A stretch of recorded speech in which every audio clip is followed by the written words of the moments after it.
நவராத்திரியோட 3வது நாள்ல துர்கா தேவியின் அவதாரமான சந்திரகண்டா தேவியையும் சவுத்துல இங்க வாராகி அம்மனையும் வழிபாடு செய்வோம்.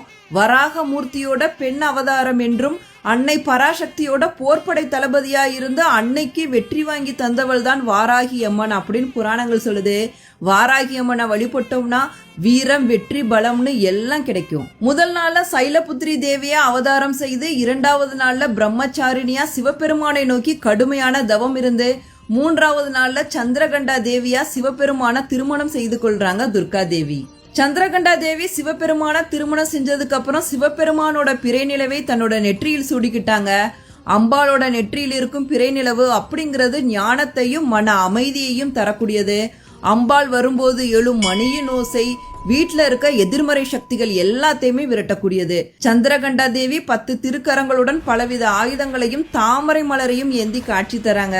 சந்திரகண்டா தேவி பக்தர்களை பாதுகாக்கும் தன்மை கொண்டவள். நவராத்திரி 3வது நாளுக்கான நிறம் நீலம், கோலம் மலர் வகை கோலம், மலர் சம்பங்கி, இலை துளசி, நைவேத்தியம் சர்க்கரை பொங்கல், காராமணி சுண்டல், பழம் பலாப்பழம், ராகம் காம்போதி. சந்திரகண்டா தேவிக்கான நைவேத்தியம் குங்குமப்பூ கலந்த பால் பாயசம், மலர்கள தாமரை இல்லாட்டி ரோஜா, பழங்கள்ல உலர் பழங்கள்.